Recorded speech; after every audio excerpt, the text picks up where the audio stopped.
resources, talents, and goals for the benefit of our community.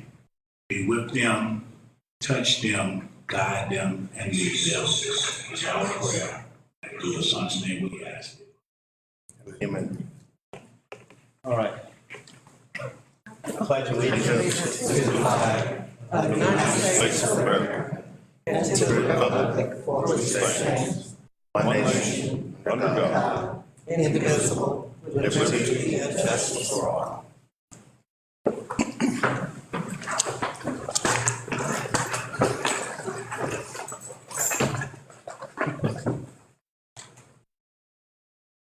I'd like to welcome everyone here tonight for what we hope to be an annual event between our Macon-Bibb County Commission and the Bibb County School Board. At least can't do it twice a year, at least once a year, to come together to do things that we believe is best for our community. So tonight when you speak, the microphones, just for a little housekeeping, you just raise your hand. They'll go ahead and cut your mic on at the time to speak. You don't have to hit any buttons. You don't have to worry about the mic being live. But we will begin tonight with going around the room just briefly and identifying yourself and your district. Anything else you want to say about your district as far as the area that you're in would be appreciated. Most of us know each other here, but I think that maybe some of you don't know each other as well. If you'll notice, you're grouped tonight based on where we believe you are geographically in Macon. We do have a couple of commissioners and a couple of school board members that are unable to make it with us tonight. So we'll start with Mr. James Freeman, and we'll work ourselves around the room there by identifying each other. Thank you. Good to see you all tonight. My name is James Freeman. I'm the school board representative for District 6. District 6 starts actually here and goes west, or is West Macon, all the way heading east from here, and then heads up and covers part of North Macon. So a little bit of West Macon, a little bit of North Macon. Glad to be here, and nice to see all of you. Hi, my name is Al Tillman. I've been around as a commissioner for almost 8 years now. I represent, my district is kind of unique. We over here starts off in Eisenhower, we call it College Corridor. We've done some great things over here. It encompasses parts of Bloomfield, all of Bellevue. Then we jump on the other side of Vineville to Ridge Avenue. My district's about 70-30. 70% African American, 30% Caucasian, and others. And so we love serving our citizens in Macon-Bibb. Hi, my name is Lisa Garrett. I am the District 8, which is the at-large member for the County Public Schools. I serve countywide, so that's the beauty of my seat, in that I get to serve every child in Bibb County. And we all do, but I have the whole county to look after, and I like that. My name is Barger White. I serve District 8 on Macon-Bibb County Commission.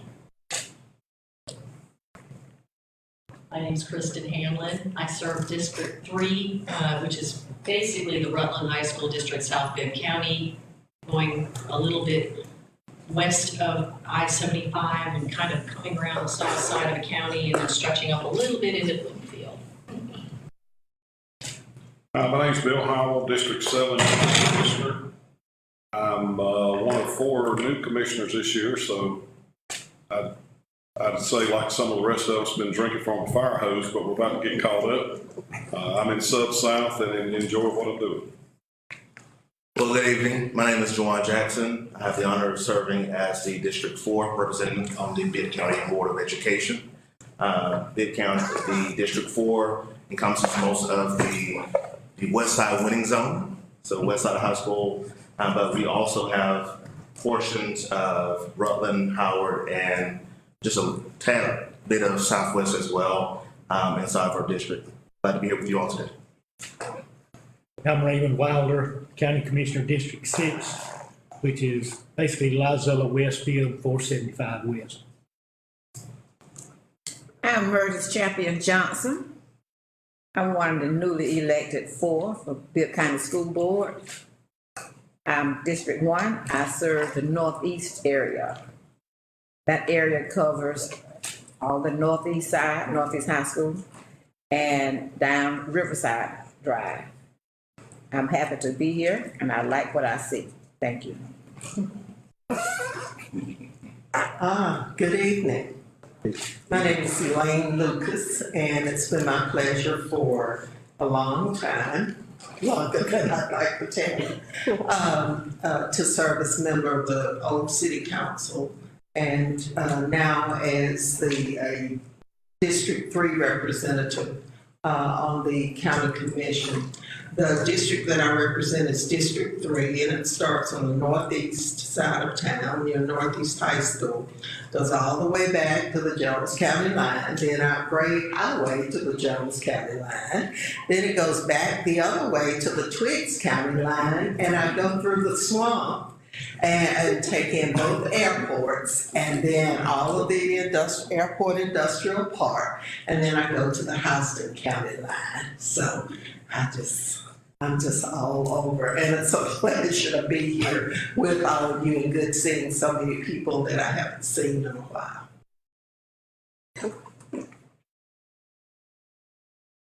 Good evening, everyone. My name is Sandra Woodford, and I am in the first year of my second term serving constituents in the District 5 area, which includes the parts of West Macon, all the way over to Wimbush, Rocky Creek, and the Columbus Road area. And those schools that I serve are Southwest, Ballard Hudson, John R. Lewis Elementary, Hartley Elementary, Matilda Hartley. And I'm so happy that we're doing this. I want to thank the mayor and the commissioners for bringing us together. Say it all again. Good evening. My name is Paul Bronson. I am the District 2 Commissioner for Macon-Bibb. District 2 encompasses, partners with a lot of the commissioners here throughout downtown, of course, starting from East Macon, sharing with Commissioner Lucas. That would include Shirley Hills, Fort Hill area. It will travel through the downtown area to include Greenwood Bottom, MLK Boulevard, and so forth. It runs up through Houston Avenue, which would encompass Limor State and so forth, and then Rocky Creek Road will be end off that. The unique part of my district that it also covers into North Macon area, which will go to Claremont Avenue and Wimbush Road. So as you can see, I have an opportunity to work with every last one of you all in my district. So honored to serve the great people of District 2 as well as the Macon-Bibb County, and I look forward to this meeting. Thank you.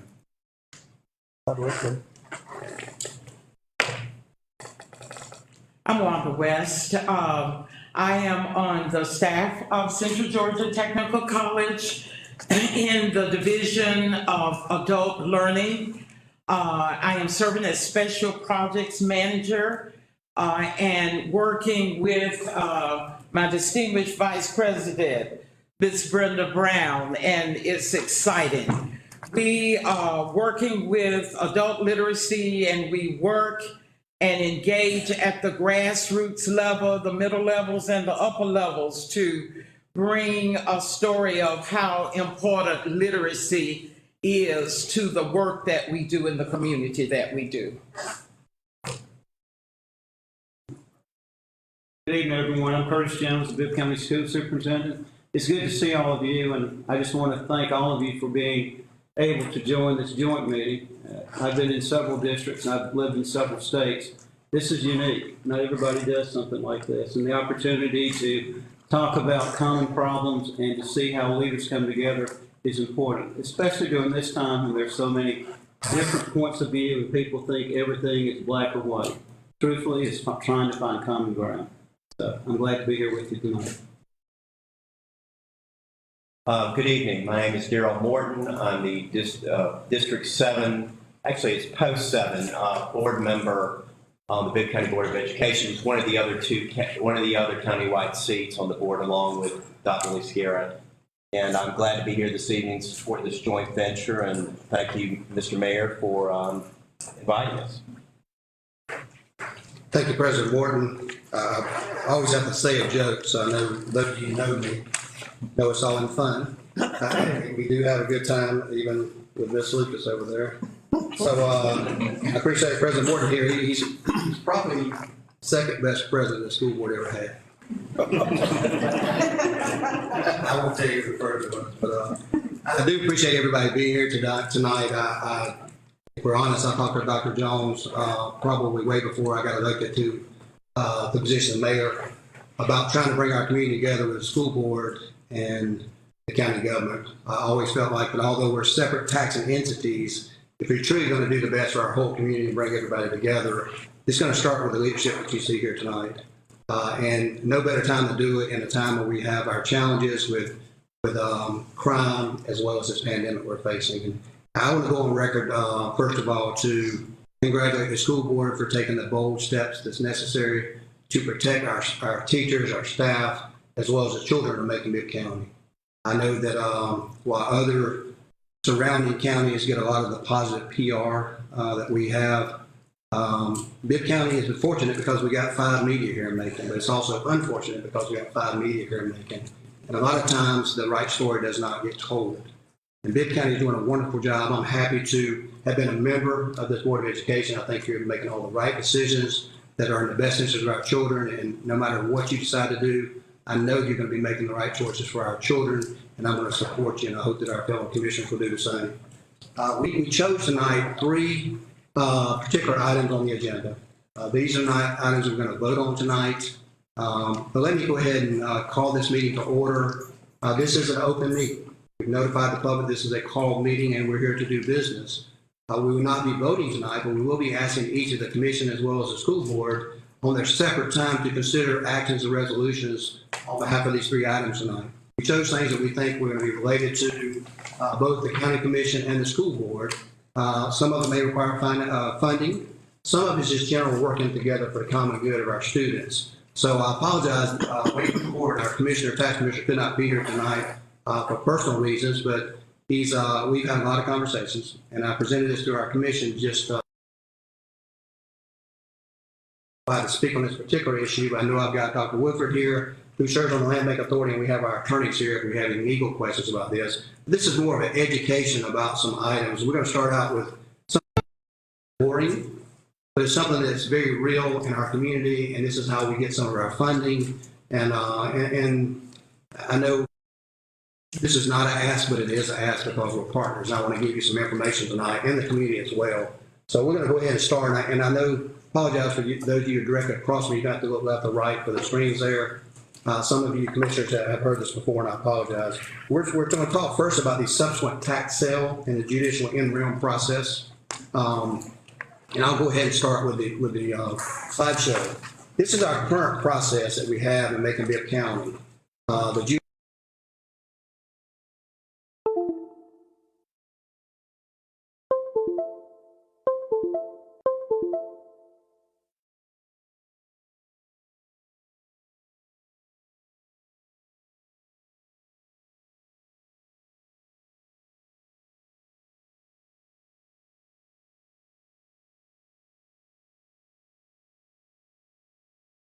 Owner and 4 prior to the sale.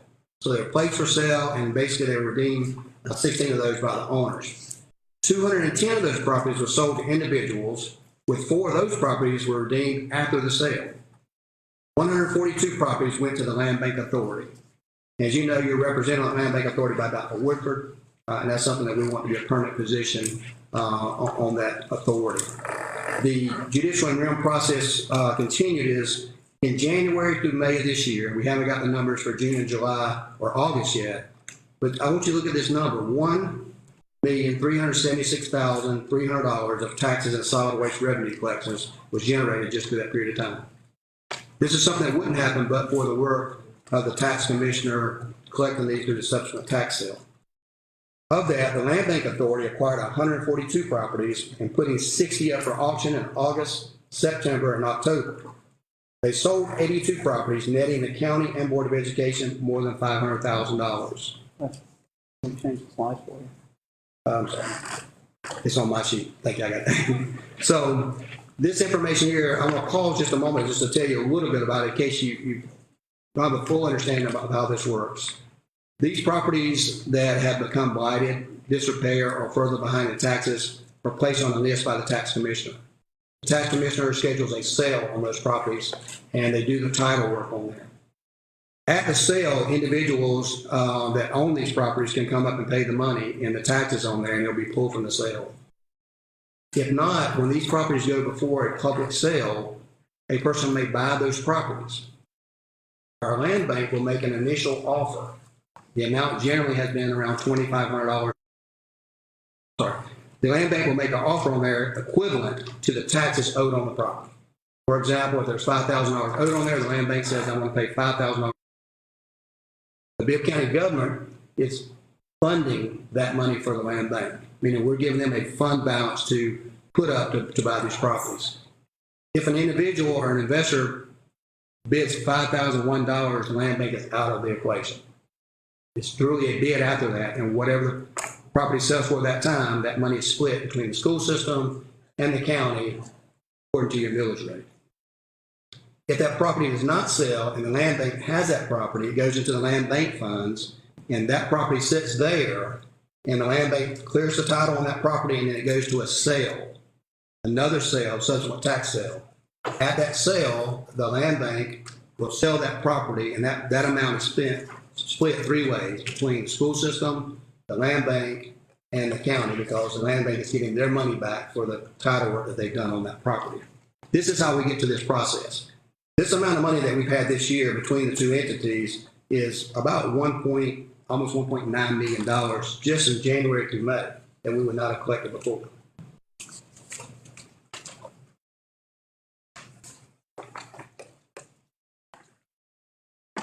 So what we're looking at trying to do on a new process is to increase the number of properties taken each month without further impacting property owners that they reside in. We want to send levy letters out to all interested properties, allow an opportunity to be placed on a payment plan that is fair to the taxpayer. Meaning if someone has a property that they actually live in and they want to be able to pay that property off, they'll set up a payment plan with them. Keep in mind, a lot of these are out of town, and these properties are not homestead properties for the most part. We want to ensure special consideration is given to any homeowner occupied properties that fail to sign up for the homestead exemptions. This is important because we want you to understand that these properties here are properties that maybe most owners live out of town, or maybe it's an absentee landowner there that they're selling properties for. We believe this is going to continue increase in tax collections. We also know that no additional hardship is going to be on homestead properties, and it's going to clear properties with title issues to include heir properties. No properties on this list that's going to be included will be as a result of any unpaid taxes during the pandemic. This is something we talked to the tax commissioner about. You know, there's been a situation, people behind, so these properties will be back 3 years before the pandemic. It means they were already behind on there. The reason we're bringing this to your attention as far as the school system is, in order to increase the revenues, we believe instead of 50 that's been going through a sale at a time, that we are capable of doing 100 of these at a time. We have sufficient inventory to do that. The county has taken the steps necessary to remodel a building down at Carolyn Craig Park so that tax commissioners can go there. We've already worked it out with the courts to allow us to do the sales there. To do so, to double that amount of money, which we hope, if you look at the numbers so far just for this half a year, $1.9 million, would have doubled that amount of money if we did 100 sales theoretically. To do so, it's going to cost the tax commissioner and the county approximately $140,000, give or take $2,000. We did a resolution this past Tuesday. We passed that conditional upon asking the school system to pay 1/2 of that amount out of the sales. I'm not asking for any money, but we want to double this to 100. If we double that to 100, we're both are going to come out substantially better, up to millions of dollars. And all we're asking for is just to split that amount. We normally split the cost anyway out of that. The reason we're asking this now is because we must go ahead and hire those people at the tax commissioner's office that's going to do this on a part-time basis. In the event that these 100 do not sell over a period of time, we'll reduce this amount back. This is going to be a trial program that we have. We see no reason we can't sell these. Some other bonus that the county is actually doing is, you remember we talked earlier how the county is fronting the money for this purchase of these properties to begin with. So in order to do 100, the county is going to be on the hook for $2,500 to $3,000 for each one of those. So we're gonna have to keep a significant reserve for the land bank to make the bid on these properties. So the school system, theoretically for the whole year, will be looking around $65,000 to $70,000. That'll basically be subtracted from the proceeds that we give you anyway.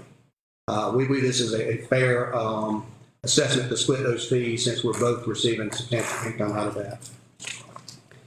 That is the judicial interim process. This is the proposal that we've been working with the tax commissioner to do so. We have the attorneys here to answer any questions. I'll be happy to answer any questions if you have some. But the primary goal that we have is to continue to address these blighted properties. We have so many properties that have air issues. We don't know who owns the property. This is one way to start clearing some of those properties and get ahead of the game. We have a bunch of absentee landowners who don't take care of these properties. So we feel like that by selling these properties and collecting the back taxes on these properties, our code enforcement is now going to follow these properties with the new buyers and make sure that they're 100% up to code so we don't get behind again. So this time, I will be happy to answer any questions if I'm able to do so. If there are legal questions, I'd ask our attorneys to come forward. And that's both commission as well as our school board members. You just raise your hand so they can turn the mic on if there's any questions.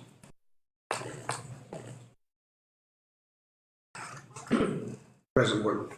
Thank you, Mr. Mayor. You indicated you thought there was sufficient inventory to double the amount of homes or properties that go through this process. How long would you anticipate that amount of inventory would continue to exist? It's a rolling number, so it's based on 3 year being behind 3 years on your taxes. So unless everybody automatically starts paying their taxes on it, it will accumulate after every year you have a new roll.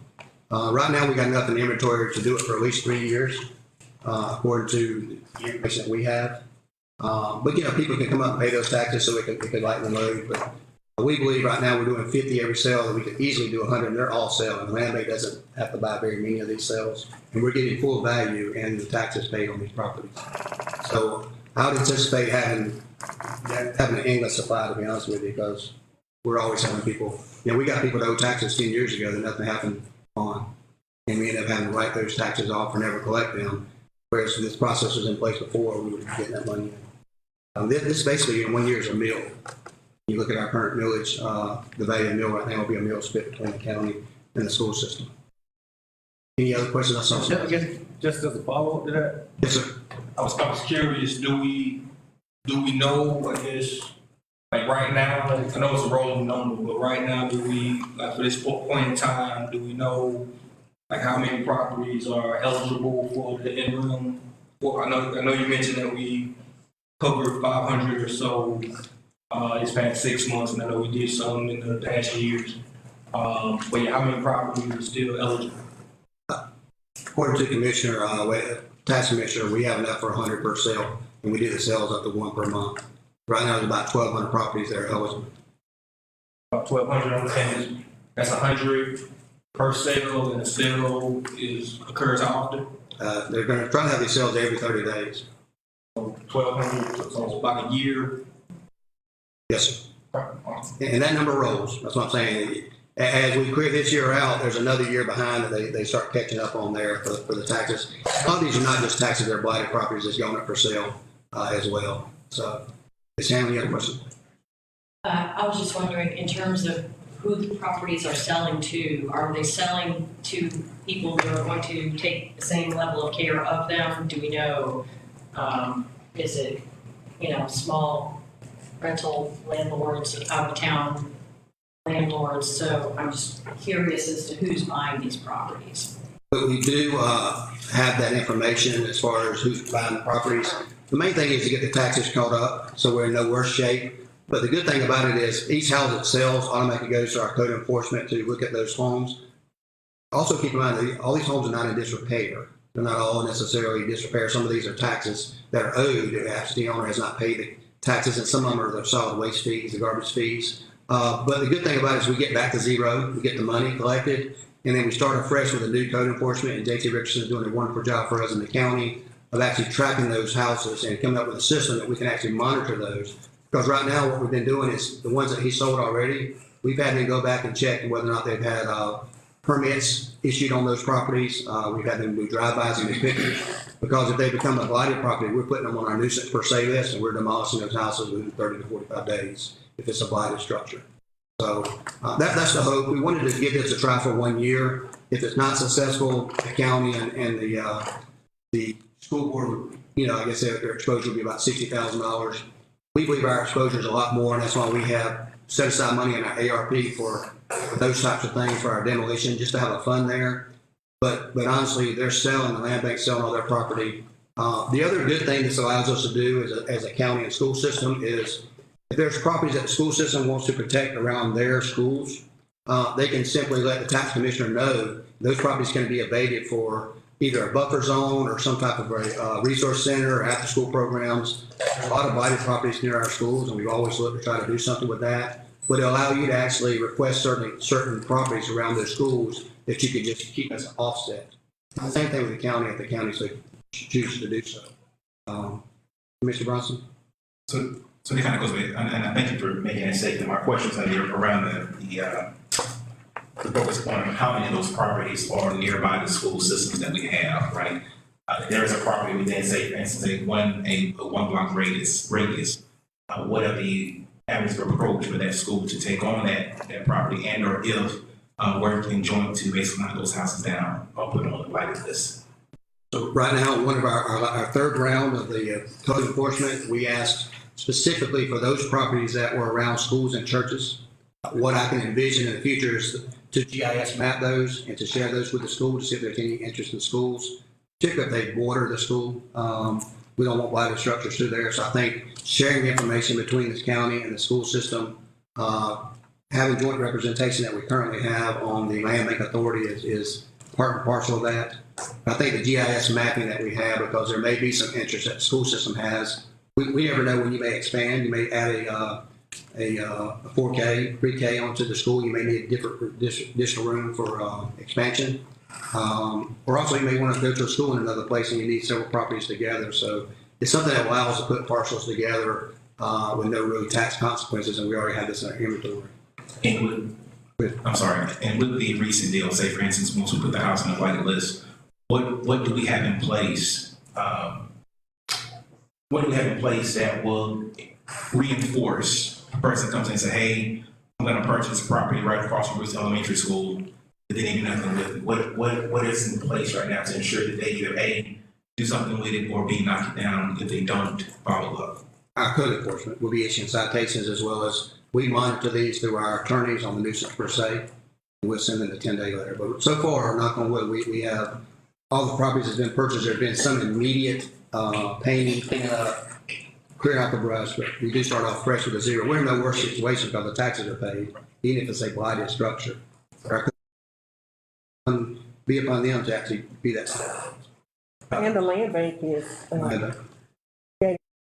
for those properties, the land bank, so that we will be tracking and monitoring whether folks do what they say they're going to do with those properties. Mr. Mayor, my question for you is, where is the county on creating the vacant registry? We are, Attorney McNeil, if you come up with that one. We are in the process of doing that. We've done a resolution on that, and our attorneys are in correspondence with the attorney company that we're looking at to present to our commission on doing that. And a lot of people may not know what the registry is. So Attorney McNeil, if you can start just explaining a little bit of what the vacant registry is, what we're supposed to be collecting for that, and why there's a need for us to do something on that. Thank you, Mr. Mayor. Hi, good evening. My name is Michael McNeil. I'm Senior Assistant County Attorney for Macon-Bibb County. The vacant and foreclosed property registry is a program that's authorized by state law that Macon-Bibb County currently uses through our code enforcement department. The requirement is that any property that's left vacant or that's foreclosed on by a bank is required to be registered to our code enforcement department. There's a $100 fee that's associated with that registration, and that allows us to just kind of have a rolling knowledge of where there are vacant and foreclosed properties that are in the community. That allows the code enforcement officers then to go out and check on those properties and kind of keep an eye, especially if they're sitting vacant for a long time, that they can follow up and check on those properties and make sure they're not deteriorating in condition. Attorney McNeil, do you remember the amount that we were told that we have in Bibb County now? As far as the number of properties registered? Right. Right now, I'm not aware right now. I know that the amount that we were given initially was a pretty high number, and those that are actually paying the vacancy fee, pretty low number, so we were looking at actually having an independent company come in to collect that for us, because they have other ways that they can do that for these absentee landowners. But it also allows us to keep a good stock and inventory of what we have that's vacant for purposes of our affordable housing and other needs that we may have. So I think the land bank's going to be playing a good part in that as well. And the land bank also has as Dr. Woodford knows, generally when you get property from the land bank, there's an intended use, and they're looking at the person that's going to actually come in there and do that. And a lot of times they approve those projects, so we know they're going to a good use for the community. Any other questions in regards to the in-realm process or the proposal that we have? Commissioner Tillman? Yes, sir. Number one, I'm hoping that we can adopt a process where on the first 100 sale, that if those properties aren't sold, that we would allow churches in the area to have a secondary bidding process. Because if the first bidding process of those developers and folks that's interested do not buy the property, I would think then that need to go in a separate group and then allow churches to, we come up with a second process for churches to then look at receiving those properties at a discounted rate for their parishioners and folks that they can house them. The second part is, I know this is new, it seems like we may need to update our policies on how long these properties are sitting, because we changed the process to the courts because some of us felt, and I did, that that our judges of municipal court was part of our issue. And so what is our policy that we need to change to update? Because it seems like with this new process that we're even possibly circumventing some of the court process. And if the attorney can answer that question, what is our current court process? Because we've heard of the extensions for the record, folks just need to know a lot of these properties happen because our municipal court in years past continued to give 60-day notice, 90-day notice. Oh, I'm sick, I'm ill, I'll give another 60 days. And for 2 years, and then nobody complained about the property again. This is what's happening. So are we going to change that policy? And then the secondary part is, if they don't initially sell, do we come up with a second pot? Let's look at some churches and then reduce them more for that particular set. I'll let Attorney Gruber answer that question. Good evening, my name is Duke Gruber, I'm interim county attorney. To answer the question about the courts, this process goes through Superior Court, not municipal court. So this is a process that with the approval of this commission and the mayor, what happens is you notify potential interested parties of these properties. Frequently, there are no interested parties you can identify. With hearing in Superior Court, the judge issues an order, that's why it's judicial in round, order of sale. The municipal court process, I think you're talking about, which is runs in conjunction sometimes with what we're talking about, because there's a lot of blighted properties on this. Go through this process is we have a blight tax procedure in municipal court that we have a list of, and if somebody's property is determined to be blighted, there's 7 times the penalty if they're ad valorem taxes, and that goes to municipal court. This is a Superior Court process. It does. Thank you. And I think the other thing is that, but our municipal court does handle code violations. I think part of his question was they get extension after extension after extension, and the other part was code enforcement was agreeing. Now the code enforcement is taking a clear stand on that. If you haven't shown that you've done any work on the property, they're ready and prepared to handle that on the first day that they go. We've revised our property procedure over there to make sure it goes through in a more expedient manner. At the same time, allow the judge her discretion on necessary extensions on them. And I think that's good to know and to share with the school board, because we do want them on board. And a lot of folks are hearing this process for the first time, because usually it's handled by Macon-Bibb commissioners. But if they make an investment, then they need to understand the process and then know that they're going to get a substantial return as well. Because it is a tedious process, and we've been around some of us a long time and still don't understand it all the time. That's a good point. And as we learned the hard way, upon at least the new mayor and commissioners coming into office, is there's a time expiration on the demolition orders, and if you don't have it torn down within nine months, the order starts all over. So if you spent 2 years to get to a process and 9 months and 1 day passes, then you have to start the whole process over. So we have numerous houses that we've had to start over, but we're doing so.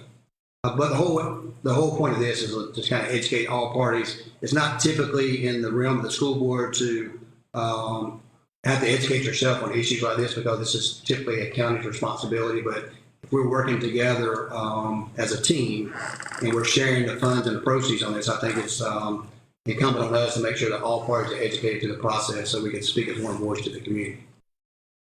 Commissioner Jackson. It's Board Member Jackson today. Thank you, Mr. Mayor. Sure you're not commissioner? No, I'm positive. Just to ensure that I am following along as well as we're learning more about this process. So you're saying we're currently operating with about 50 properties. About how much is the Board of Education currently providing towards those funds? I think you said for 100 properties, we're looking at between $65,000 to $70,000. How much are we currently providing with 50 properties that's currently inside this process? Currently right now, the school system is not putting any money into doing the 50 that we have right now. Counties carry that entire load, including the loading up the 50 times $2,500. Because a lot of times, if there's nobody there to bid for the tax value, then the county has to buy that property through the land bank who can abate the taxes. But when it goes to the second sale after that, you can sell the property for whatever, starting at the amount that you've got in there for the attorney's fees, et cetera, and then that amount's split 3 ways. Very well.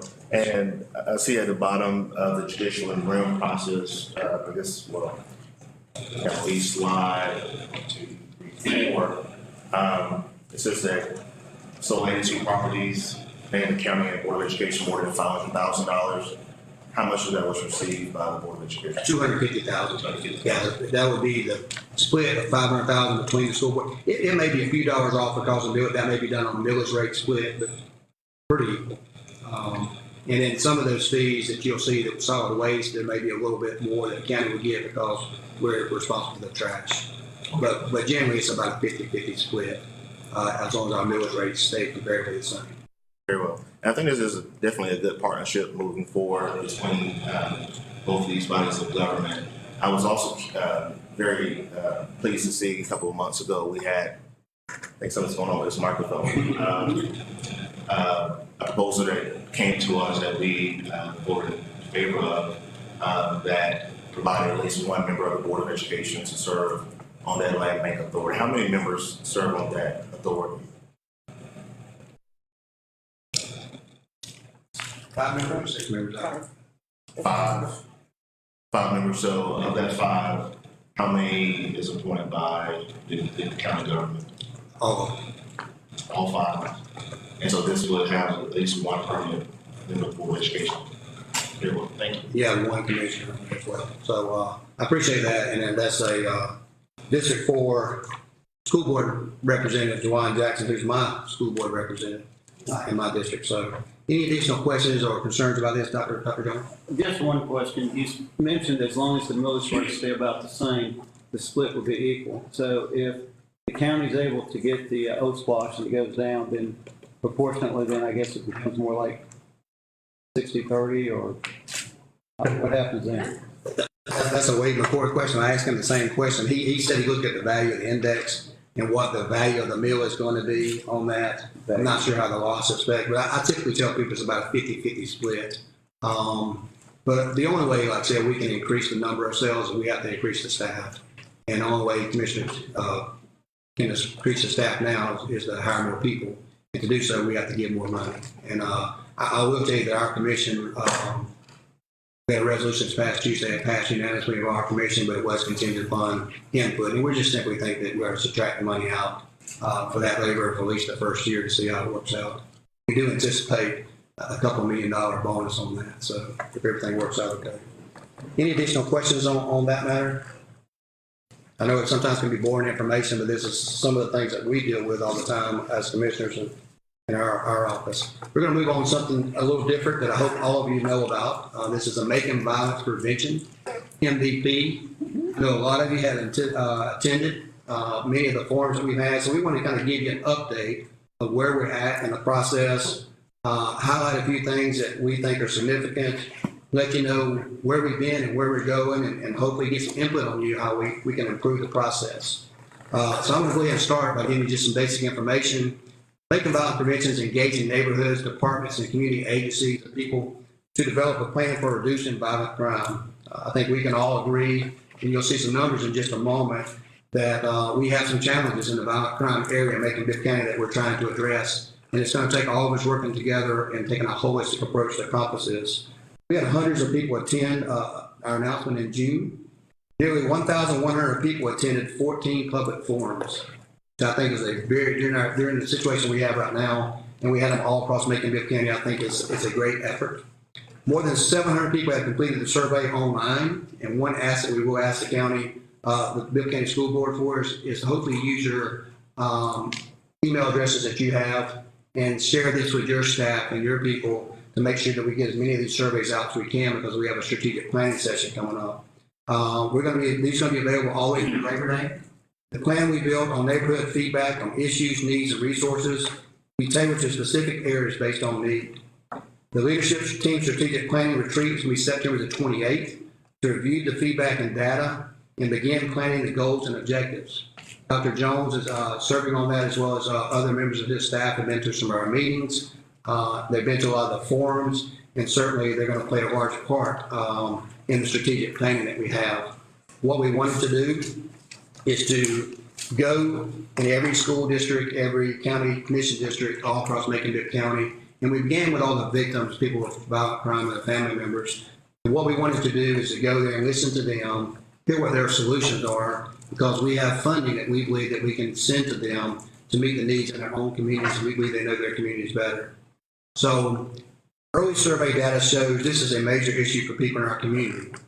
Here are some of the numbers. 69.47% say they are serious about the level of crime in their neighborhood. Nearly 60% say crime has increased in their neighborhood. Most measures of supervised activities for youth and increased sheriff presence. These are some of the common themes that have come out so far with the data that we have suggested. The measures that we're looking at are twofold. One is those that are sheriff-led. And when we say sheriff-led, this is the sheriff's job in focusing on crime, focused deterrence. You'll hear some things about ShotSpotter and other kind of technologies that you have. Those are things that the sheriff leads. Boots on the ground are sheriff-led. There's a lot of things that the sheriff is required to do and has to do because he has the legal authority to do so. We all may want to do a lot of things, but he is a constitutional officer, and we have very limited authority over him except for the budget. The other thing is that we want to make sure that the community has input, and that's why we had a faith-based forum. That's why we had the victims of violent acts there as well. And that's why we went into the community, because we believe that if we give the resources to this community, and we hope to fund this in the next month, to allow people to request funds based on their organizations, on their faith base, on their nonprofits, and show us why we believe we should invest money into them to help us solve these problems. These are some of the things I thought were really unique. We had the group come in, the civilian military, and Paul, will you just tell everybody who they were, what it was about? I'm sorry, Mr. Bronson. It was a public affairs unit that came out of the Fort Bend, Georgia area that tagged team Fort Gordon out of the Atlanta area to come down basically and run a dry run is what we call it before deployment. It allows us to come in and do surveys, talk with the civilians, and find out exactly what's going on and how we can be, as a unit, be most supportive to that community as a whole. So it was an honor to have those guys come down and work, and looking forward to seeing the outcome from their work. Thank you, Commissioner Bronson. And we wanted to have someone outside. This was a challenge for them. They came into our community, done some research, and they had boots on the ground. There's no influence by us. It's a tactical decision they made on how they were going to gather information. And these gentlemen did great work. Some of the things that they came up with, and we have a lot more, but we narrowed this down to slides tonight for you. Some of the basic things that we heard at these forums. Here's what people said. And I went to, I think, every forum that we had, and I heard this over and over again. Although we live in different places, shop at different places, go to different churches, we all want the same thing. And we sometimes have a different way of getting there, but these are common themes that they said. Let's be the change we want to see in our communities. We have the solutions here in our communities. We need to grow and empower our communities to create change. Trust is earned through service, and we need to focus on the youth, building a person at their core and restoring our neighborhoods. You can't do any of that without a good school system, and without leadership in the school system, and without the cooperation of the school system. If you went to any of these forums, you heard that at least one time. You went to all of them, you heard these each and every time, and we believe these are common. So where do we go from here? Like I mentioned before, we're going to continue these online surveys through Labor Day. We gather all the data that we've had through these 1,100 people who showed up at these forums. There's a couple more youth events coming on. We'll be gathering information on a private matter that shouldn't be public. September 28th, we're going to bring our leadership team together, which has increased somewhat from the beginning because we took some victims' families, local mental health experts, people from the community, and added them to this leadership team as we saw we needed to. And we've got a Carl Vinson Institute, is that correct?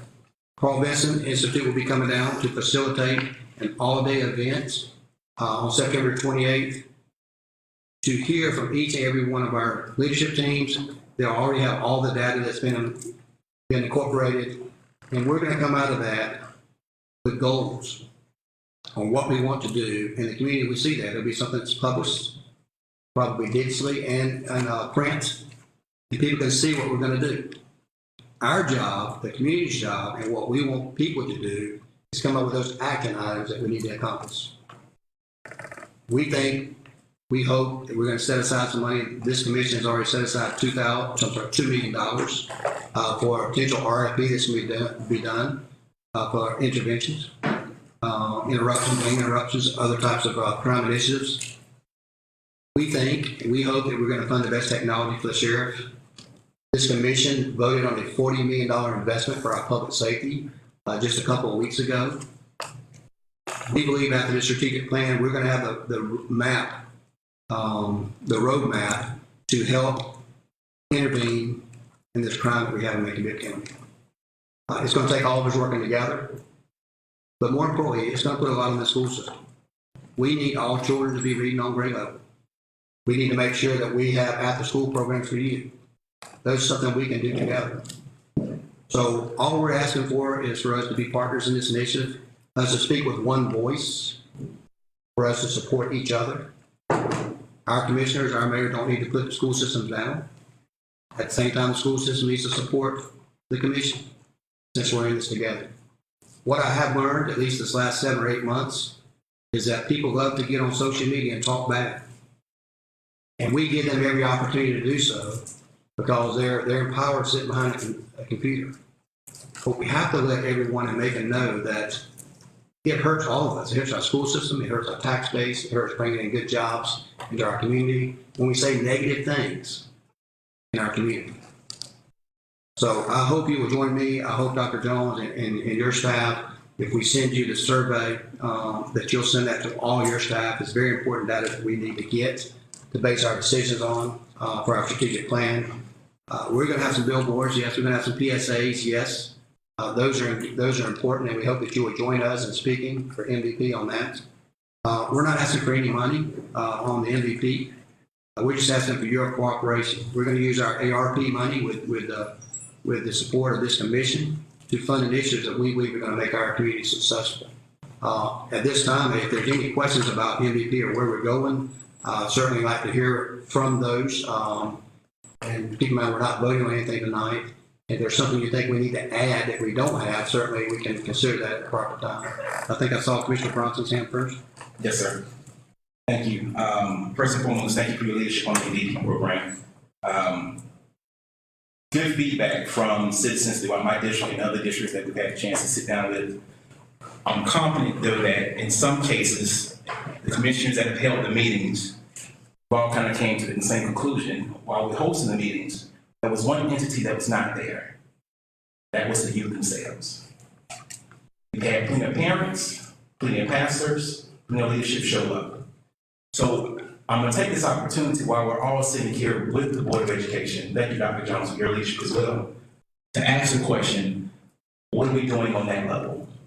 Are we setting up, or can we set up, and this is a question now, both of you over here, can we set up a scheduled time frame where the county commissioner, along with the school board member, go to these schools, and I would probably say propose, meet with the 11th grade students, and talk to them and see what exactly they're wanting and what they desire for our community.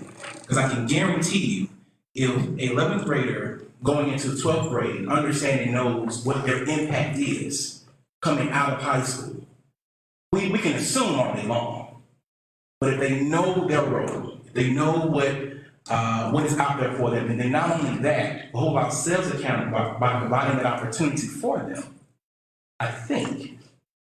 I know we'll have a better generation of kids coming out, and we'll see a decrease in crime, and we'll see an uptick in positive, law-abiding citizens coming out and getting back to their community. I think those are very good comments, Commissioner Bronson. I know that Dr. Ficklin, our Director of Community Affairs, and Gina O'Neill, who also serves on the leadership team, are already putting together some youth involvement. I know Dr. Woodford has been in contact with the youth that she works with. One challenge, of course, is the current pandemic and COVID that we're in, so we can't get into the schools at this time. It is hard to do that. We must do it through surveys and other ways, but we're going to have at least two, I understand, before September 28th of those kind of things. We're not inviting the media, and we certainly don't want the general public to come. Parents of the children are welcome to come because we want them to be open and honest, and sometimes we're not going to do that when there's media there and there's other influences there that they may not want to speak about. So we certainly can talk about that. I saw Commissioner Watkins in. Yes.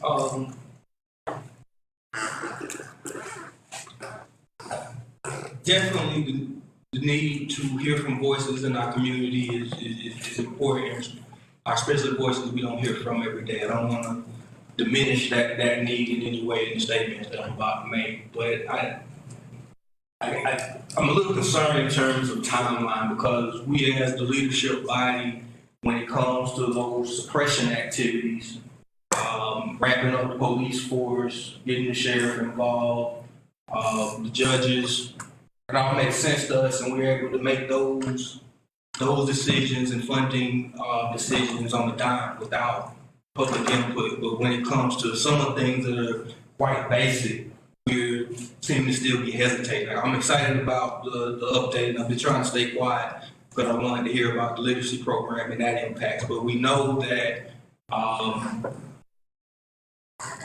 lack of literacy throughout our community is a major contributor, early contributor to gun violence and just being a disconnected youth or disconnected adult.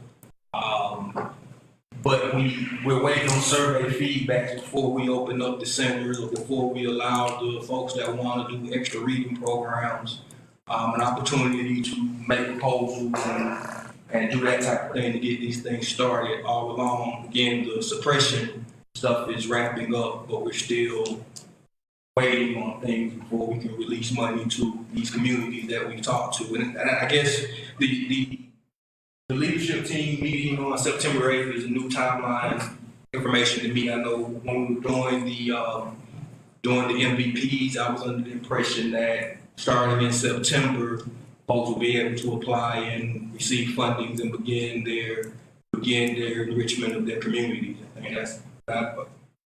But but obviously September is here. And I guess I'm curious to begin with, I think it's the right approach to go step by step, developing master plan and all of those things. But who is the leadership team? How is it comprised? How is a member made a member or nominated? And who is the chair of this, and who is responsible ultimately for the drafting of the MVP plan, and what is their timeline? We asked that's a lot of questions, but the initial September date that we mentioned was because of the regulations. That's first and foremost. We want to make sure that regulations come out, and they're always changing, as we keep saying, on a daily basis. And Julie Moore is here, I know, in our office today, and she's been monitoring that. Hours and hours of meetings each and every day, as well as myself, to make sure that we're doing everything that we can. It gets a little tricky and we said 90 days in the beginning, and then after the 90 days that we had this, we're going to do the strategic plan. We're right on time. That's September 28th. That's to get the space and the time that we needed to get. The regulations are still not complete yet, although we do expect them to be complete hopefully in the next week. But the commission also is faced with a situation where when you place money with private organizations, there's a certain audit they have to do. Some of these communities are going to face some real challenges on doing federal audits. So we must look for other avenues to get the money where it needs to go. One of those avenues that we discussed at our commission meeting, for those of you interested, is the possibility of the county reimbursing itself back for some substantial losses that we suffered in our general fund, and taking that money to place with a third party, which still encompasses the same goal, but without all the restrictions. For example, hypothetically, if you take a certain amount of money for these community organizations and you deposit it with a foundation in increments per year, then you don't have the rigorous audits that you have to do. I understand we want to get the information to the people as soon as possible. That's why we're not creating action plans. We're going to give the goals and objectives and let people come up with the action plans, and that will be vetted according to the amount of money that we place there as a commission. The timeline, I think, is a fair timeline. We told people around September we're having a strategic plan there. I don't feel comfortable. This is a very fluid process. Doesn't mean it's going to stay the same. These things change as the community changes and the needs change. But I think we're right on time where we need to be. We don't need to rush it. ARP money we have funded some already, and as you know, we're going to make some proposals in September on some other things that we want to do, crime related. But the leadership team, we can get a copy. I don't want to go through all the names yet, but this is what's set up in the very beginning when we started formalizing MVP. It has members of the DA's office, the DA and her staff is on there, the U.S. Attorney, the Public Defender for the state, the Public Defender for the federal government, the sheriff and fire both on there.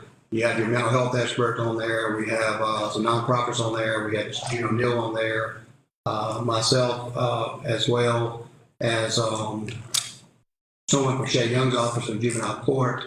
So we have a large variety of people. We've since added some of our mental health matters. Ms. Andrea Cook's on there, and we have a couple more community members. I understand we're mentioning their names now, but some victims' families on there. So we have a large variety of people. So I know usually when we have a board and then their board members, like the mayor, the mayor has appointment and nomination power for all of them. I don't recall seeing like even the MVP formalized. Like, is it a nonprofit or is it? It's not.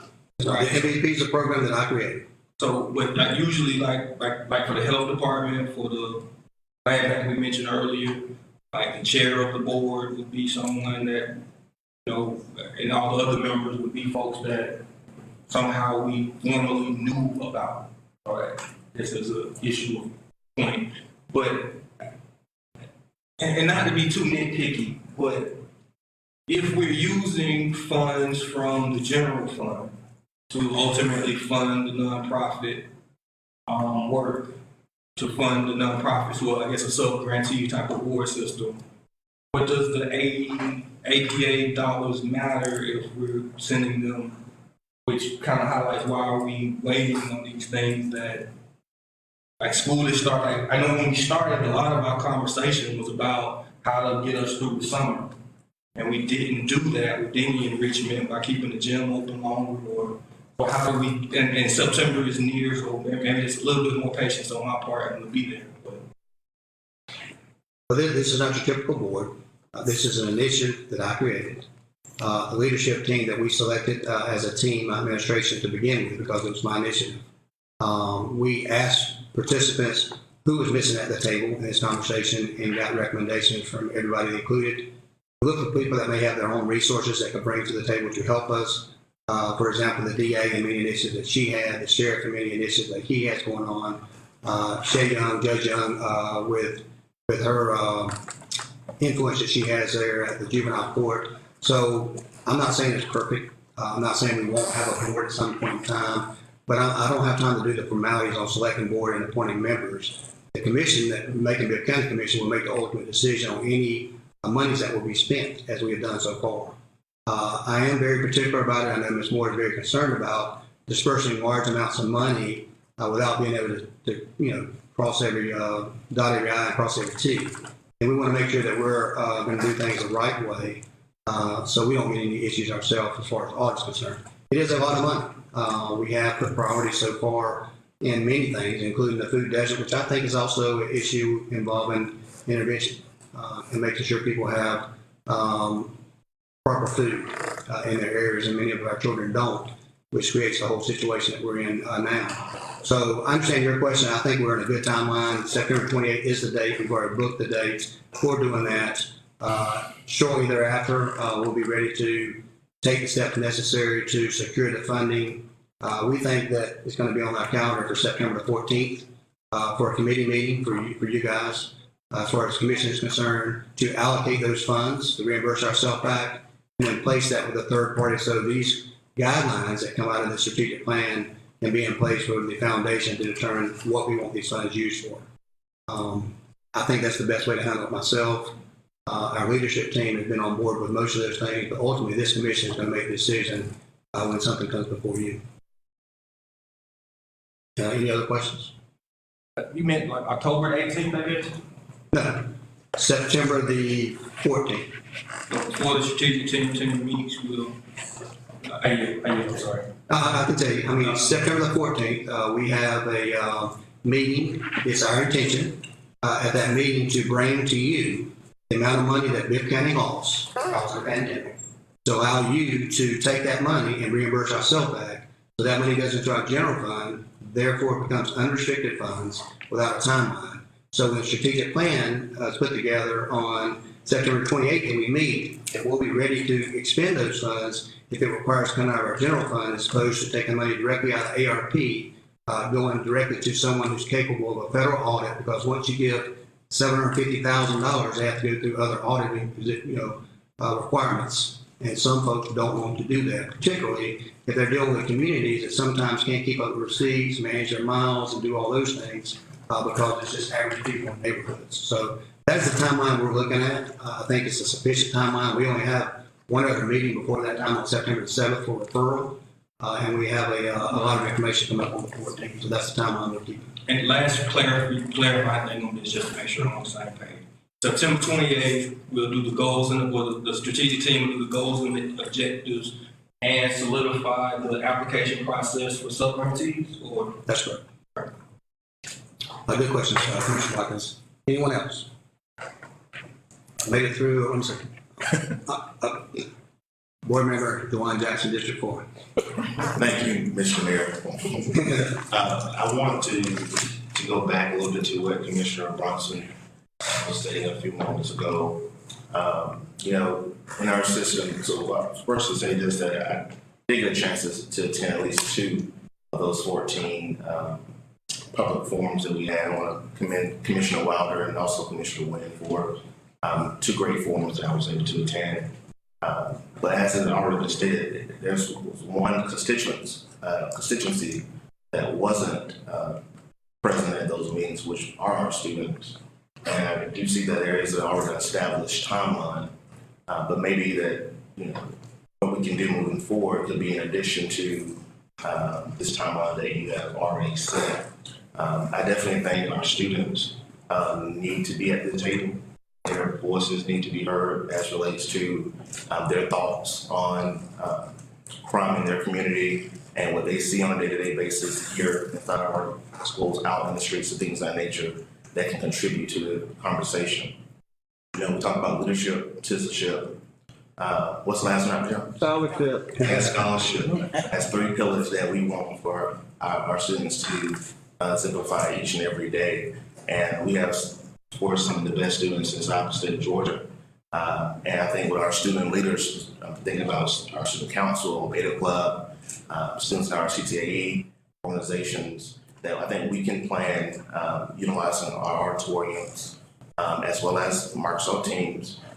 We can plan some sessions in each of our high schools led by our board members as well as our PBIS coaches or anyone else that the superintendent deem appropriate to provide a forum for those students across our county to provide feedback that could complement the plan or the data that your team the 14 forums have already established. I know you did mention there was a few that Dr. Ficklen and a few others are planning, but as of course transportation always remains as a barrier for some folks to be able to take part. So I think if we utilize the auditoriums across our districts, in our schools, as well as Microsoft Teams, that we can accomplish the task of getting more feedback from that key constituent group to add and implement this plan. Okay. I appreciate those comments.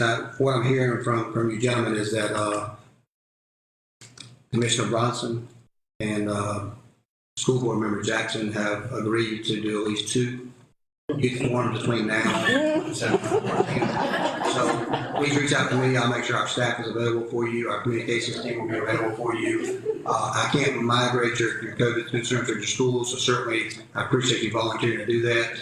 This is what this is about, stepping up to the plate. We appreciate you stepping up to the plate with just two forums. Most definitely. Just make sure you send that request to our superintendent. I think he heard it. I'm glad we've accomplished that, and we're on the same page. We certainly want to hear from you. It just has been a challenge with everything we've had going on and not being able to really get into the schools as we typically would have in a perfect situation with your counselors, PBIS. I will tell you that your school system has been actively involved in this process. They've been helping us with that, and they have been speaking to children as well as family in their circles, and certainly our mental health as well. So I think we're on the right track, and I appreciate y'all taking that torch and running with it. We'll be happy to give you support that you need. So one final thing, Mr. Mayor. During the forums, there were a lot of comments and feedback, very passionate feedback from community members with their thoughts and suggestions as relates to our school system.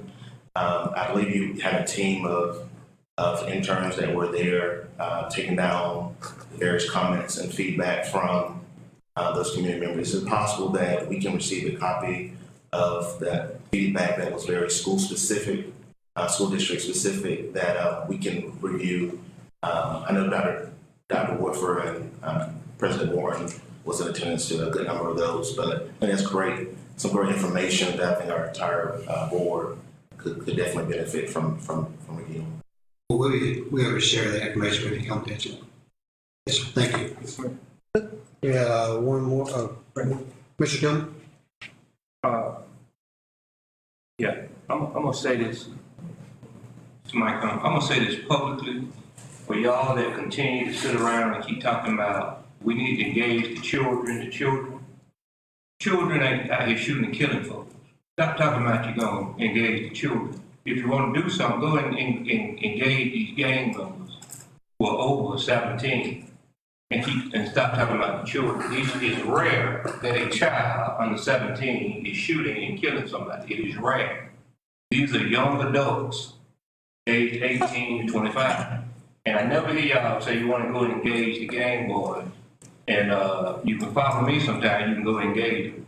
But these children are not the ones shooting. We keep talking about the children.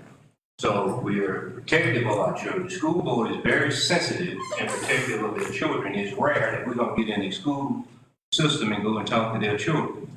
They don't allow it. It is very rare. And so, and so I hear folks, even on social media, not here, but folks say that all the time. What we're going to do about these kids? What we're going to do about these children? These children are not out here with the guns really shooting and killing. It's rare. It has happened under age 17, but it's rare. And so I don't think that's the targeted age. The targeted age is about 17 to 25. That's out here giving it, and even older, as far as shooting and having access to weapons. And so, so y'all gotta be careful when we talk about that stuff on social media and the paper. Like our children out here just running rampant, shooting each other. It's not happening. So, yeah, I think we can learn a lot from that, Commissioner Tillman. But I think our target here is early intervention, and that's our focus of this. We can learn from those who've already made those mistakes and been down that road. But the ones we're trying to get to is this prevention early. We're going to be real quick on the next couple because Dr. West can sometimes be long-winded. They gave me 15 minutes. Dr. Nolan wants to get out of here by 7:30, which is probably a few minutes late. But we've had some good conversation. I know that. Commissioner, did you have a great design Bronson already talked? Yeah, I was going to, well, Commissioner Tillman said some of the things that I wanted to say, because while we were talking about pulling together the children, the youth, to talk to them, he's absolutely right.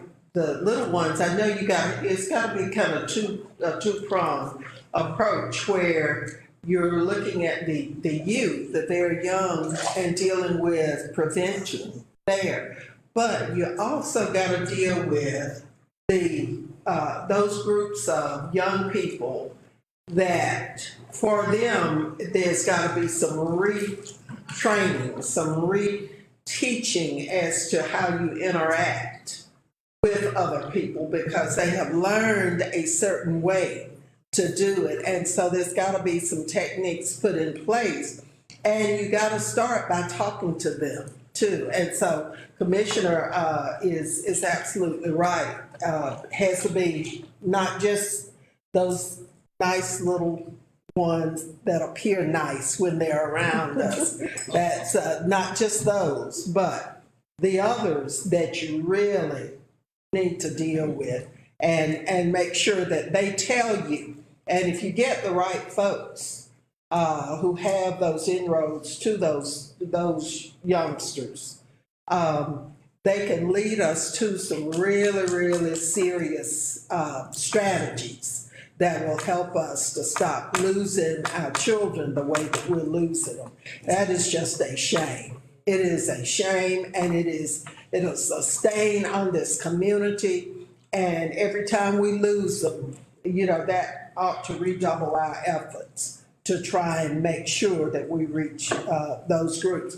At your forum, there were some there that could help us with touching some people. So I would strongly urge us to listen to what the commissioner has said and develop that two-pronged approach where we deal with the kids who'll say what they think we want to hear.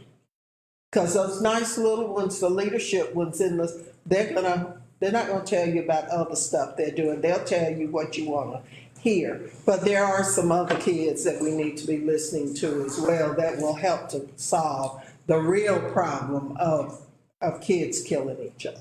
Thank you, Mr. Williams. I agree, Mr. Mayor, real quick, if I may. Just a quick clarification. Commissioner Tillman, you said 17 years of age, correct? Is our target hit? 17 years of age and older are the ones that can go to the BOE. That's why I said that age. Right, sir. And out of curiosity, what's the average age for 11th grader?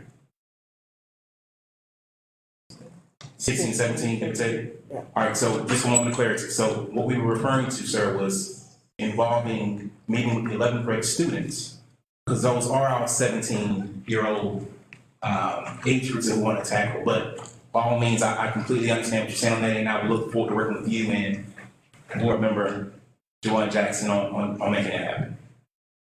Thank you, Mr. Bronson. Their brothers are gang members, and so if you're scared to talk to their brothers as gang members, you ought to be scared to talk to the younger kids. I want you to go to Unionville, Pleasant Hill, talk to the gang folks that you went to school with. That's what we've been doing. Yeah. Thank you, Mr. Tillman. Thank you, Mr. Tillman. We appreciate the conversation. Like I said, I do got Dr. Wanda West, who is hard to be brief.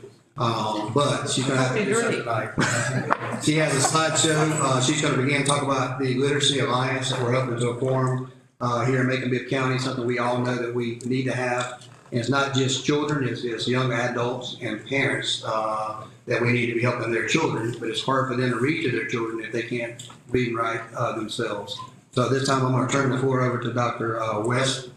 Anyone to be helping you tonight, Dr. West? I'm sorry?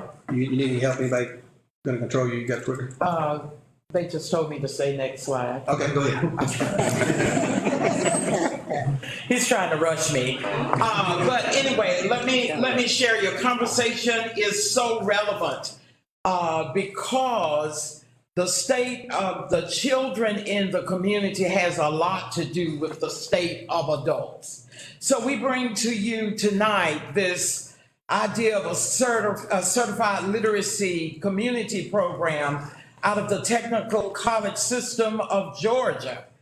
And it suggests that we should have a certified literacy alliance for every county. So we are talking about partnering to make literacy improvement a community-wide commitment. I'm sure you've read most of that, but let me summarize it.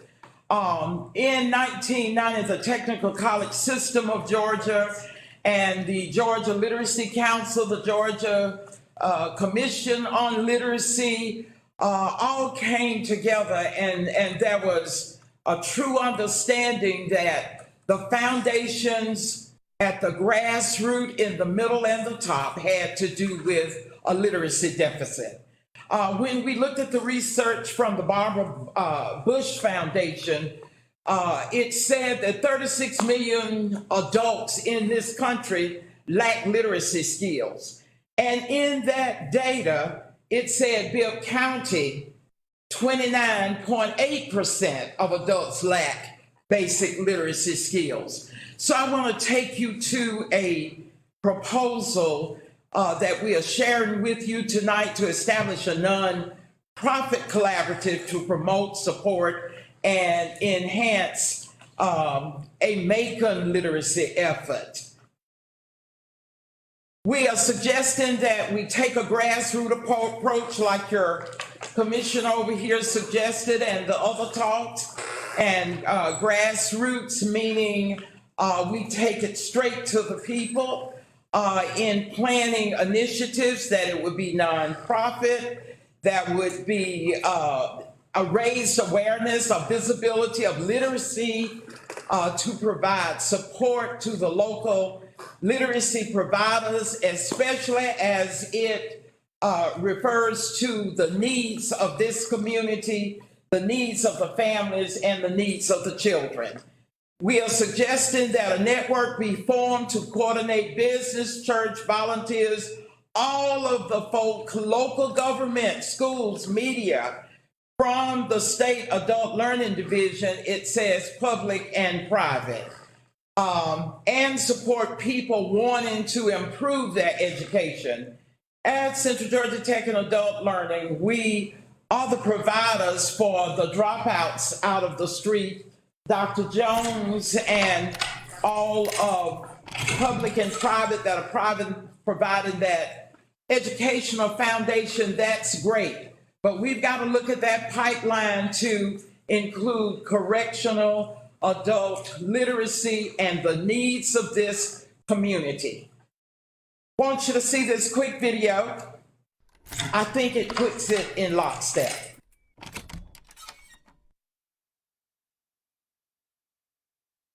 I hope you're listening. This is important. Right now, 65% of Georgia third graders cannot read at grade level, which means that many of them will not graduate from high school. On top of that, 1 in 6 adults in Georgia has trouble reading. That's 1.7 million men and women in our state alone. So why is that important? 1, because 88% of new jobs created in Georgia this year require a high school diploma. But more than 800,000 Georgians won't get those jobs because they can't read. 2, because low literate adults are 28% less likely to have health care coverage, 40% more likely to be unemployed, and completely unable to enter the military. 3, Because adults with low literacy cost Georgians nearly $1.3 billion a year in public assistance, incarceration, and lost tax revenue. That's $1.3 billion. 4, because living with low literacy is stressful, dangerous, and sometimes scary, and it is frequently embarrassing. It takes courage, persistence, and help to overcome. What's more, low literacy affects every aspect of our state, from business to government, education to family. We have a crisis looming. Remember, 65% of third graders, plus 1.7 million adults do not read well. 88% of new jobs and the military require a high school diploma or more. And low literacy costs Georgia taxpayers $1.3 billion a year. What can you do to improve literacy? This year, the Georgia Chamber of Commerce, the Georgia Partnership for Excellence in Education, and Literacy for All have gathered some of the greatest minds to create the Georgia Literacy Commission and Advisory Committee. They will cross the state to conduct research, host hearings, find best practices, and develop recommendations to break the cycle of low literacy. Partner with us. Working together, we can stop the crisis we all face.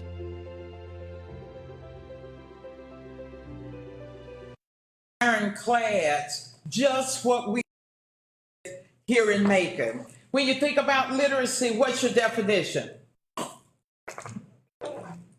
Reading. I want to expand your definition. Literacy is not just reading. Reading is that foundation. If every adult and every child knows how to read, then we've got a fast start of working on problems, but it's deeper than that. There is correctional literacy, where 1 out of 100 Americans are behind bars. 42% of our children born in the bottom income distribution stays there. But here's the big piece. 85% of all juvenile offenders have a reading problem. And you know, if folk can't read, they can't enhance that life. We also have family literacy, the next slide.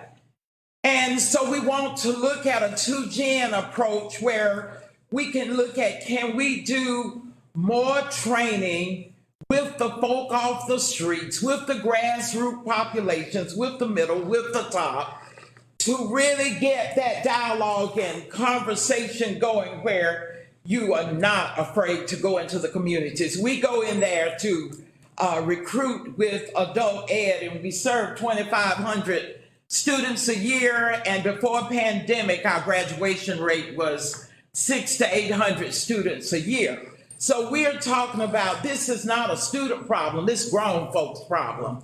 And don't we need to look at literacy from a point of all of us working together as a community?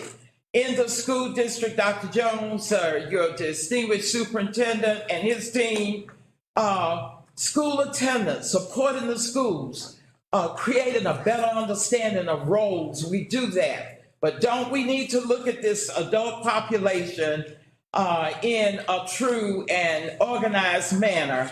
In adult education, I just want to tell you, I told you that 36 million lack literacy, but in Georgia, 1.8 million folk do not have a high school diploma, and 40% less than a 9th grade education. And you go down that line and you can read yourself, but the low literacy skills, the low literacy skills, the part that teaches one how to do something to be better is missing. So we're dealing with MVP, your Macon prevention, peace, crime, recidivism, where our folk go to jail and come back out in the community, and they don't have the tools to work with to address, to help us address poverty and develop communities where we are building to make sure we have quality and safe life. The next literacy, financial literacy. I love this one. 1/3 or more than 7 million Americans do not pay their bills on time. Okay, that's financial literacy. These folk need to be taught to do that. So we're talking about teaching. And 25% of people, I love this last one, who do not currently have retirement plans. They're not set up to even see about themselves. And the shocking part for us as we work with the adult learners, plenty professional folk not set up. Health literacy. And I don't have to tell you the pandemic is raging, but the most important part as we bring the school district, as we bring the city together, the county together, all in one with adult learning, and align ourselves with all of the support systems for that through the Certified Literacy Community Program. It's about economic impact. I'm on the next slide. You can read all of this for yourself, but when folk don't have education, they are not able to sit at the table and negotiate for the higher levels of living. You have this information within. So who oversees this Certified Literacy Community Program? It is for Macon to self-design, to self-own it, and self-manage it. As we look at the needs from the city, the needs from the school district, and they have the family engagement portion, and we sit with the needs of those that have dropped out. And dropouts are not just street persons. We have middle and high-level gifted people. And what's the guy's name, Doc, that was the facilities director? Jason Daniels. Jason Daniels gave me permission to say this. He is a GED graduate. We call it high equivalency as we move to a jobs first. I saw a hand wave, and I think I'm running out of time. We're a governing volunteer board. We are proposing to hire an executive director to manage the day-to-day operations. And so there would be an executive director and an administrative assistant that will roll out a real literacy connection.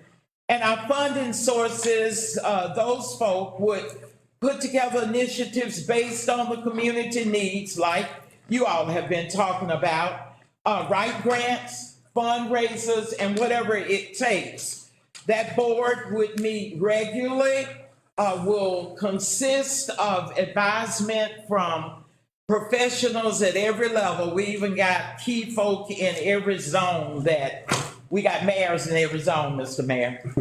And we would connect you to the deliverables from a national, state, and our trade of opportunities, exclusive grant opportunities, and connect with the national adult literacy piece and offer tools.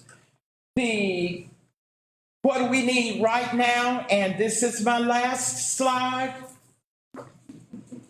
If you all approve, you would draft memorandums of understanding, memoranda of understandings from the entities that will support to show the Certified Literacy Program of Georgia that you are interested in doing this. They want to know that this community supports it. And so we're asking you to help us create this community program to include hiring an executive director and an administrative assistant with Macon-Bibb County and Bibb County School District American Rescue Plan for approximately $200,000 to get it off the ground, and that we complete the Georgia Certified Literacy Community Program application, create a 501c3, and then look at next steps to begin strategically planning around the needs that you have, around the needs that the school district has, and of course, the needs that we have in adult literacy for the grassroots of this community.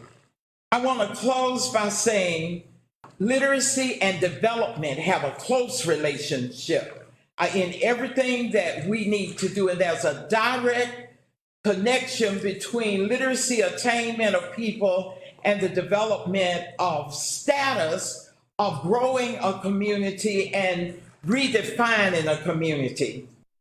Literacy not only empowers individuals, families, and communities, but it also reduces poverty. It improves the quality of life in this Macon community, and it helps us to look at a model for sustainable development. I am finished, Mr. Mayor. Thank you for your time. Thank you, Reverend Dr. Ficklin, for your time, and all of the community partners, Dr. Lori Ward Rogers, Dr. Cleveland, as we've been in the streets for some time, talking about how the needs can be brought together on behalf of Vice President Brenda Brown. Thank you, Dr. West. We got to do something for grassroots. Thank you so much. We're so passionate. Appreciate you being passionate. I appreciate your brevity tonight. I know I've got a hand waving over there. Just to let you know, the plan here is to have a memorandum of understanding between the county commission. Our staff is working on that, the school system, and their staff will be working in conjunction with that, so we can present to our respective boards to see if this is something that you want to go forward with in the very near future. That's the plan. You've heard the presentation tonight together for the first time with the board and commissioners both in the same room. So our plan is to bring a MOU to both boards for your consideration, as well as any funding. Dr. Gary, did you have something? Yes, I do. Okay. There's somebody in this room that's been working with me for years on making sure that we also take care of our birth to 3-year-olds. So I'm wondering if we can't somehow in this literacy program start with some PSAs about how important it is to read to your child, how important it is to build that vocabulary that can level the playing field so all of our children can be ready to learn. Am I right, Julie Moore? May I respond to that? Sure. Yes, ma'am. Thank you. Yes, Dr. Garrett, you know, this old educator I'm talking about from birth to death, because we've got to go back and retool some old folk in this community to retrain the base of our babies coming into the school district, public or private. That's what the Georgia Certified Literacy Commission program is about, and that, what do we call it, the conduit. And what you don't know is that that pipeline is from birth, pre-K to 12, transitional adult ed into career, college, and family for this total community. That is what we will be looking at if you are supportive. Thank you, Dr. West. And thank you, Dr. Garrett, and everyone else tonight. We are going to close this out. I would want to hear some remarks, if we can, from Dr. Jones and President Morton, who's been sitting here very quiet tonight and didn't want to run the meeting. Dr. Garrett's fine. I'm sorry. Commissioner Watkins. Well, thank you. I read the room, everybody's trying to get but again, I thank you, Dr. West. I got, me personally, I got all the time in the world to discuss our literacy. It's a very pressing issue for us, and I'm not sure we're going to do this quarterly or something, but I think it's noble of us to create a nonprofit solution towards our literacy. But I guess I'm concerned, and I'd be remiss to let the opportunity pass, that while we're here with the school board, that if I'm understanding our situation when it comes to reading, less than a third of our Black students are reading at a proficient level in the 3rd grade. Dr. Jones has to answer that question. The answer to that is yes. A less than a third is reading proficiently. I think a lot of people, though, get confused between reading on grade level and then reading proficiently. There are two different things. You can learn to ride a bicycle and not be very good. Well, you have to think about all the different things that it takes to make that happen.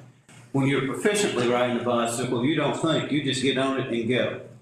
Reading is the same way. So we have approximately 65% of our students who are reading on grade level, but being able to say they're proficient is where we now have a gap, which is the gap that we're working on. And so when you saw the slide saying that people aren't proficient, they're correct. I don't think the slide is fully correct when it says people aren't reading on grade level the way we think. Grade level or proficient, I guess one of the things that stands out to me that there are pockets of our community that the schools, the teachers, for whatever reason, we're good at it. Like, again, a white student in North Macon, more than likely we're very proficient. But when I get to a school like Hartley or Bruce and I'm looking over that down, concentrated poverty, high level of black students, we have a problem, and it's been a problem in being effective in getting those students literate. One of the things, and again, I know that greater community engagement will help there. My mom participates at Hartley and has for many years in reading, and that's impactful. But the other thing is a generational problem. And I do notice, like, when it comes to the services that we offer, like Head Start, early, like, a lot of these students are in homes that someone can't read as well. And like that 5,000 word gap, Head Start's early K programs seem to knock that out in the absence of why is it or how do we increase, like, K2s, K3s at the Bruces and the Hartleys of the world, because I see them at the Sonny Carters of our world. So my view is that we have to recognize that every year we get new parents that have new kids that still have that gap that we're talking about. We approach it and we address the issue that we have in front of us, which is all we can do.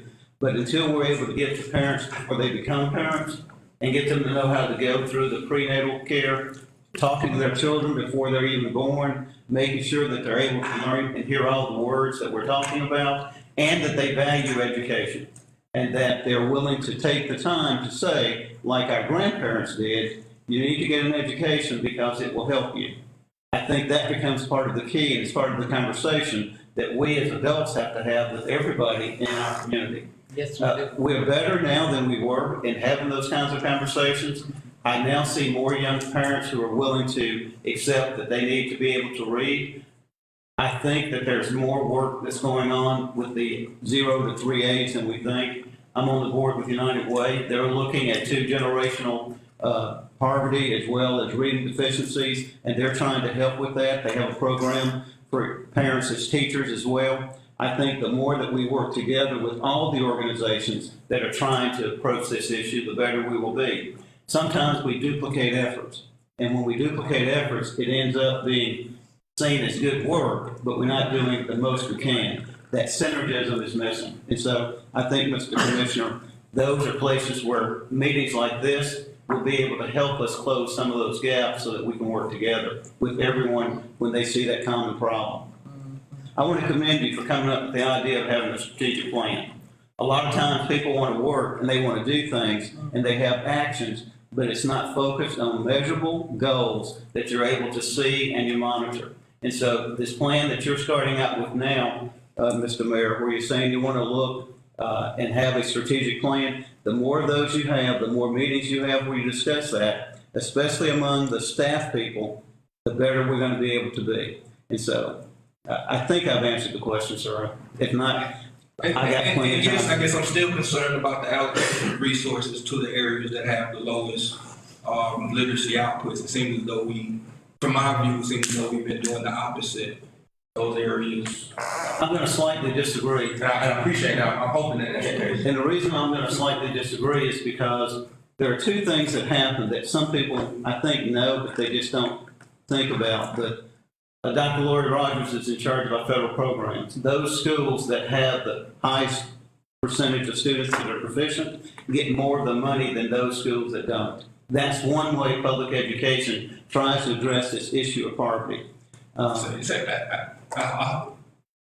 more proficient I am, the more money I get? No, the more poverty that your school has, the more money the school gets, is what I'm saying, the more poverty. And that becomes one way that we address it. We also internally address some of that issue with the general funds that we provide.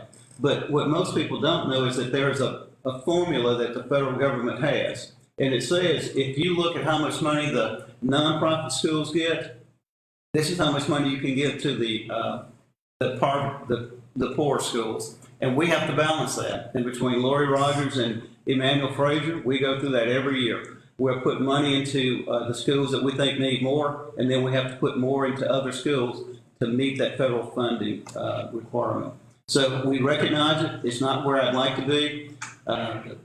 That's the reality we have. I would just say that the more we work as a giving community to focus, the more we get more people to go in and read to our students, the more that we have who are willing to be mentors, the more who we have willing to talk to students when they're young, the better we're going to be, because that's when they can see deferred gratification will help them be more successful in school. Thank you for that conversation, Dr. Jones, and I'm going to close it out with President Morton. You like to say anything? Was that my turn? I will cede my time to Dr. Jones. Dr. Jones? Well, I'll just say one thing. The folks in Atlanta see how much money gets spent on schools, and they think that should be enough to solve all the problems. And I don't know how schools can solve all the problems where they have children 1/3 of the day for less than 1/2 of the year. And as we've seen exacerbated during the pandemic, schools do a lot more than just educating. They do feeding, keeping kids safe, keeping them healthy. And I think one thing I really appreciate about this meeting is we have an opportunity to work together to really do a more holistic approach to dealing with a lot of those problems, because we can have each other's back. And as Dr. Jones referenced, it's really easy to have lots of people doing the same thing and wondering why you're not getting better results, because you're simply not maximizing the resources that are available to you. So I hope this is the beginning of an effort for us to work together to address the very real problems that we have that can only get addressed when we work together and do the big picture, not just pieces of the picture. Thank you, President Morton. I hope this has been fruitful for you. It has for me. I appreciate everyone being here tonight. I hope this is not the last time we get into a room together and speak about these issues. And certainly we can go ahead and start planning the next time we get together, the issues we're going to discuss. I think it's something that we have to do. We have to be intentional about it. I appreciate everyone that can be here tonight. I know a couple of our commissioners could not be here tonight we have one commissioner who had a health reason. Commissioner Clark could not be here tonight. He wanted me to send his apologies for not being here tonight. Dr. Dillard, please continue to pray for her and her family. She suffered a death of her sister this week. And we had Commissioner Rand that was out of town. So I look forward to the next one that we have. I would like to go ahead and close this out, and I want everyone, if you're a commissioner, if you're a board member, including the superintendent, real quickly, we're going to get Stephanie and Rachel together. They're going to tell you where to take a quick picture as soon as we adjourn. I would like to thank tonight the Middle Georgia State University for hosting this event for us tonight. Every partner to Macon-Bibb County as well as the school system giving us this event tonight without charging us for this. Thank the mayor for providing the food tonight. That's going to come out of my budget. But other than that, I wish you all well. Looking forward to seeing you again. Be safe, get vaccinated, and spread the word. And this meeting is adjourned. Take a picture. If everyone who's on the boards could come to this